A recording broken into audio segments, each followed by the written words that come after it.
сайн уу? Сонсож байгаа өдрийн мэндийг хүргье. Өнөөдөр бүгдээрээ сэтгэл гутралын талаар ярилцгаая гэж шийдсэн. Тэгээд бид нэр сэтгэл гутралтай юу? Эсвэл сэтгэл гутралгүй хэвийн одоо ингээд ажиллаад амьдраад сураад явж байгаа юу гэдгийг хариултаа бүгдээрээ олж мэдцгээе. Тэгээд монголчууд ерөнхийдөө дийлэн сэтгэл гутралаар өвдсөн байгаа гэсэн. Тэгээд энийг гол нь өөрсдөө мэддэггүй яваад явсаар хүндрээд хамгийн сүүлийн шат буюу амиа оролдог гэдэг байгаа байхгүй юу. Тэгээд заавалжгүй юмыг хүндрүүлэх шаардлага биднэрт байхгүй. Тэгээд ямар ч байсан сэтгэл гутралын талаар өнөөдөр бүгдээрээ ярилцгаая. За хамгийн гол нь юу вэ гэхээр сэтгэл гутрал гэж бас юу вэ гэдэгт хариулцгаая. За сэтгэл зүйн олон янзын өвчмгүүд нийтлэг тохиолддог нь сэтгэл гутрал юм гинэ. Тэгээд өдөр тутмын амьдрал хүн баг зэргийн сэтгэл гутрах нь болохоор хэвэн үзэгдэл гэвч сэтгэл гутрал нь сэтгэлээр унах удирдлага үнэлэх мэдрэмжээ шал ондоо тусдаа бие даасан сэтгцийн өвч юм гинэ. За зүгээр хэсэгэн зур гойныглах хэсэгэн зур одоо гэл гутрах ч юм уу тийм юм бол байж тэ эргээд хэвэн байдалд ордог. Эргээд ингээ бие физиолог бүх зүйлээрээ хэвэн болждаг. Энэ бол зүгээр хүний сэтгэл зүйн тухай ил асуудал. Сэтгэл гутрал гэдэг нь болохоор маш ондоо энэ ингээд олон сараар үргэлжилдэг, олон сар жилээр ингээд үргэлжилдэг хэвэн болдгоо те байнга тэрнээсээ стресстэй, айдаг, депресстэй үргэлж юм болгон ч болохгүй бүдэггүй байгаа юм шиг санагддаг. Энэ хороо дэлхий дээр одоо баг яагаад амьдрах гээд байгаа, юуны төлөө амьдрах гээд байгаа гэж танаа бодогддог гэх мэттэй. Энгийн сэтгэл гутрах асуудлаас шал ондоо асуудал яригдчихэж байгаа шүү. За тэгээд шинж тэмдэгтэй байгаа эрэгтэйчүүд, эмэгтэйчүүд, хүүхдүүд энэ бүх ил насны хүмүүс шинж тэмдэг илэрч болно сэтгэл гутралтай. Сэтгэл гутрал нь одоо тодорхой хэмжээний хүний цангаас сэтгэл санааны байдал, шин чанар, нойр, бие махбод байдал, танд мэдээ ур чадвар гэх бүх зүйл нөлөөлж идэг. За тэгэл эрэгтэйчүүд, эмэгтэйчүүд нь болохоор цангаашийн хувьд гэх юм бол маш их дүрмгээ олдог, чухалдаг, ууралддаг, сэтгэл төвшдөг, тайван бос байдаг. Хүүхэд болохоор маш огцмаас танаа өөрчлөгддөг. Сэтгэл санааны хувьд гэх юм бол ямар ч итгэл найдвар байхгүй, маш их хоосон санагддаг, үргэлжлэн гонигтай санагддаг. Хүүхдэд болохоор босоод үед ингэхнээсээ өөрийгөө авьяас чадваргүйгээр мэдэрдэг, дуугаа хураадаг, зөвхөрөнгөө бар тийм ээ. За шин чанараар болохоор эрэгтэйчүүд бол хагас өдөр болгон найз нөхдөөрөө заалав сакс тоглодог тий.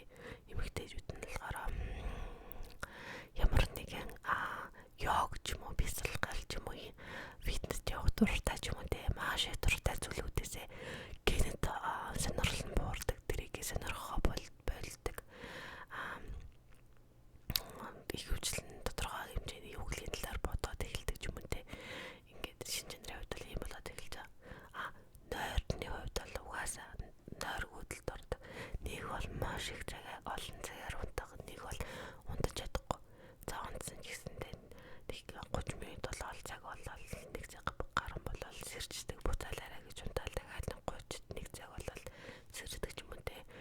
Нойрны докторгүй байдалтай болдог. Мөн бэлгийн дур хүсэл нь буурдаг.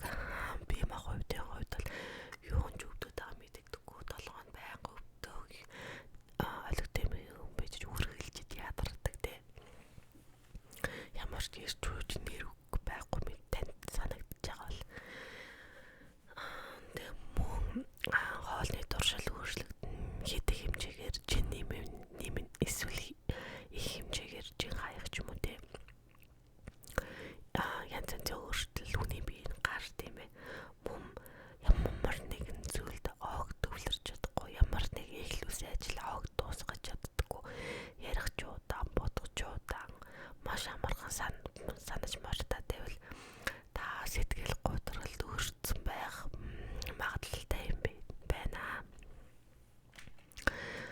сэтгэл готролын үед түүний дээрх 100% бүрэн гүйцэд ажиллаж чаддаггүй.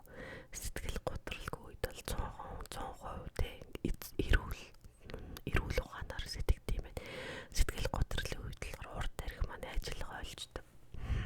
Тийм болохоор ягаад ч хэвийн хэмжээнд сэтгэж хэвийн хүн шиг байж чадахгүй шүү дээ, тийм үстэй. Тэгээд бид нар ягаад сэтгэл готролтой болдоггүй те? Энэ юу нөлөөлдөг вэ гэдэг. Энэ болохоор маш бидний сонирч байгаа асуултуудын нэг гэж бодож байна. Тэгээд гэр бүлийн түүх гэж ямар нэгэн одоо гэр бүлж сэтгэл зүйн эмгэгийн түүхтэй хүн байгаа бол та бас сэтгэл зүйн готролд өртөх эрсдэл өндөртэй байгаа мөн. Тэгээд гэр бүлийн тааламжгүй харилцаатай эхнэр нөхөр ээж аав ч юм уу өрөөгтэйгээ тааламжгүй харилцаатай амар амгалан байж чаддаггүй бол өмнөөс болоод бас сэтгэл готролд өртөх магадaltaй. Мөн хүүхэд насны травма болохоор бага насндаа авсан маш онцгүй айсан стресссэн зүйлийг бол хэлээд байгаа шүү дээ. Тэгж морддаггүй. Үүнээс болоод бас сэтгэл готролд өртөх магадaltaй. За мөн тархины бүтц гэдэг тархины урд хэсэг нь идэвхгүй ажиллах сэтгэл готролд өртөх шалтгаан болдгоо. Тарих бол хэвийн ажиллахгүй байгаа сэтгэл готрлын шинж тэмдэг илэрснээс болдгоо гэдгийг бас ингээд бадан 100% баталж тогтоож чадаагүй байгаа. Энэ бол зөвхөн таамаглал төвшүүлж байгаа юм билээ. Мөн эрүүл мэндийн шалтгаан гэж. Эрүүл мэндийн шалтгаан болохоор одоо гарахаагүй өвчин, нойргоодол, ямар нэг аваар осолд орох, сумгаалах, гарах, уруу өглөө дайруулах, биений нэг хэсгээ дайруулах ч юм уу. Үүнээс болоод сэтгэл зүйн маш их эмгээгтэй сэтгэл зүйн маш их хэцүү нөхцөл байдалд орсноороо би яагаад ингэж байгаа юм болоо, надаас өөр хүн байж болоогүй болов гэх мэтчлэн бодлосоо тухайн эрүүл мэндийн нөхцөл байдлаасаа болоод сэтгэл готролд өртөх магадaltaй. Дараагийн нь болохоор ер нь бол мас уруулах, ямар төрлийн мас уруулах байдас содруулах ундааг зөв боловсон бус үргэлжид хэрэглэснээс олж хүн сэтгэл готролд орох эрсдэлтэй байдаг. Үүнээс болоод сэтгэл готрлоор одоо өвдөд төр чигтэй үүнээсээ гарч чадахгүй явж байгаа ч хүмүүс бий. Тэгээд ерөн дээр дурдсан гэдэг шалтгаанаас гадна өөр янз бүрийн шалтгаан бол байгаа. Тэгээд энийг ингээд бүгдээр онцлоод би сэтгэл готролтой юм уу? Би одоо надаа энэ дээр дурдсан асуудлуудаас ийм шинж тэмдэг надаа одоо мэдгэж чинь би ийм болоод маш олон сар боллоо, жил боллоо, 2 жил боллоо гэж бодож байгаа бол та заавалжгүй сэтгэл зүйчтэй уулзах хэрэгтэй. Мэргэжлийн сэтгэл зүйчтэй уулзах хэрэгтэй. За мэргэжлийн сэтгэл зүйчтэй цаг аваад уулзаад өөрийнхөө асуудлыг яриад тэгээд тухайн мэргэжлийн юм чинь таныг уншилноо. Ийм байна, ингэж ийм хэмжилгээ танд тохирох юм байна гэд орондоо тохироод энэ бүх асуудал дундаасаа гарч ирэх боломжтой. Тийм болохоор сэтгэл готролтой байж болзошгүй. Би ингээд хэдэн сар болж байгаа юм байна, тийм жил болж байгаа юм байна гэж бодож байгаа хүмүүс байгаа бол заавалжгүй сэтгэл зүйчтэй, мэргэжлийн сэтгэл зүйчтэй заавалжгүй уулзаарай. Тэр хүнтэй уулзаад тэр хүнээс зөвлөгөө аваад тэр хүнээр эмчлүүлэх шаардлагатай шүү. Тэгээд сэтгэл готрлын 2 төрөл байд юм байна. Хамгийн болохоор major depressive disorder гэж байгаа. Энэ шинж тэмдэг нь угаасаа л аюултай. Энэ л тасралтгүй танихгүй нэг мэдрэгдэн ямар сэтгэл найдар байхгүй болно. Хинд ч хэрэггүй мэд та ийм мэдрэмжийг үргэлж давсараа нал гэсэн үг. Ийм мэдрэмжтэй хүн удаахан бол угаасаа амьдрал дээр итгэлгүй болно. Тэгээд маш олон жилийн сэтгэл готролтойгоо явж хараад хамгийн сүүлд үхэл амиа хорлолдоор дуустгийг харамсалтай. За major depressive disorderтэй байж болзошгүй шалтгаанууд нь заяа танд энэ шалтгаан танд байдаг бол та бол ерөнхийдөө бол заавал хэмжээтэй сандах шаардлагатай шүү.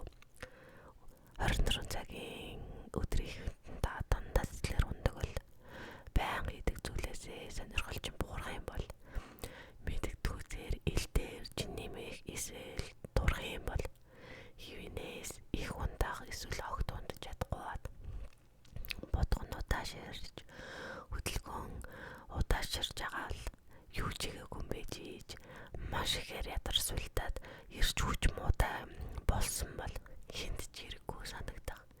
Эсвэл гэм буруутай тань санагдаад юунд ч төвлөрч чадахгүй байх юм бол дандаа үхэл амьдралын амиа оролтын талаар бодож байгаа л та major depressive disorder байж магадгүй. Тийм учраас та заавалжгүй мэрэгжлийн сэтгэл зүйчтэй уулзах хэрэгтэй шүү. За сэтгэл гутралын 2 дахь төрөл нь болохоор persistent depressive disorder гэж байна. Энэ болохоор шинж тэмдгийн хувьд major-аас олохоор арай жоохон сул юм байна. Гэхдээ энэ болохоор маш олон жилийн хугацаанд үргэлжлээд явсан юм байна. Ямар шинж тэмдэг илэрдэг вэ гэхээр гэтгэл найдваргүй мэд санагдах. Ажлын бүтээмж буурах, өөрийгөө үнэлэмж нь буурах гэж угаасаа яг ийм мэдрэмжтэй юунд ч итгэл найдваргүй санагдаад ажлын юмны бүтээмжтэй ямар нэг юм юмны бүтээмж буураад за би уусаж чадахгүй мэдэнтэй за би одоо ийм мэдэнтэй гэлтэй өөрийгөө үнэлэмж маань буурал ийм мэдрэмжтэй маш олон жил явж байгаа хүмүүс зөндөө байгаа. Энэ мэдрэмж чинь та өөрөө сэтгэл готролтой болсон юм байна гэсэн үг юм бэ шүү. Тийм болохоор заавалжгүй сэтгэл зүйчтэй уулзаж эмчилгээ өөртөө тохирсон эмчилгээ заавалж хэлэх ёстой юм бэ шүү. За тэгээд эмчилгээ нь бол сэтгэл зүй эмчилгээ гэрлэн эмчилгээ ух гэд эмчлэлээс байна. Нөгөө талаасаа та бас өөрөө энэ байгаа асуудлаас гарыг гэж хичээж болно. Тэгээд өөрөө гарыг гэж хичээх юм бол тодорхой хэмжээний дасгал хөдөлгөөнтэй байх хэрэгтэй. Амьдралын маягийг өөрчлөх хэрэгтэй. Мөн савтруулах, бодис агуулсан зүйлээс татгалзах хэрэгтэй. Өөртөө анхаарад өөртөө итгэлтэй болохын тулд юу хүсэж байна? Ямар зүйл хийвэл аж аргалтай болж байна? Тэрийгээ хийгээд бас ингээд төлөвлөгөө гаргаад өдрөөрөө сарсаа 7 хоногоороо сараараа бас төлөвлөгөө гаргаад тэрийгээ дагаж мөрдөд явах юм бол бас өөртөө тодорхой хэмжээний тус нэмэр болж байгаа сэтгэл гутралаас гарна гэсэн үг ээ. За тэгээд сэтгэл гутралаас урьдчилан сэргийлэх боломжтой юу гэж болно. Гол нь сэтгэл гутралаас урьдчилан сэргийлэхийн тулд та тогтмол дасгал хөдөлгөөн хийх хэрэгтэй. Тогтмол дасгал хөдөлгөөн хийхэл учиргүй ингээл тийм дасгал хөдөлгөөн хийж ингээл дасгал хийгээл зогсоод байхыг хэлэхгүй шүү дээ. За та сонирхолтой өдөр болгоно уулна гарна гэж бас хэцүүлэх. Тийм болохоор 7 хоногийн нэг өдөр ч юм уу уулна гарч алхалтыг усан байсанд явах сонирхолтой бол усан байсанд явах. Бас өдрөөс сайхан унтаж амрах дуртай бол сайхан унтаж амарч маш чанартай сайн ойр авах. Нөгөө талаараа найз нөхдөйгөө эргэн тойрныхоо хайр татварны хүмүүстэйгээ ярилцах. Гэх мэтчлэн энэ зүйлсүүдийг тогтмол хийснээр та бас сэтгэлд гутралд өртөх магадлал багасна гэсэн үг ээ. За тэгээд гэрвээ сэтгэл гутралж маш олон жил болоод ингээ хүндэрсэн бол энийг яагаад ч хэвийн зүйл гэж авч үзээ тоохгүй орхиж болохгүй. Заавалжгүй мэрэгжлийн эмчтэй уулзаж зөвлөмж эмчилгээ заавал авах шаардлагатай. Үүнийгээ мэдгүй сэтгэл гутралаар маш олон жил болоод амиа орлсон тохиолдлууд зөндөө байгаа. Тэгэд Монголд ч байгаа ялангуяа Солонгосын хотууд ч хүртэл дандаа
олон жил ярьж үргэлжилж болно, олон сар эсвэл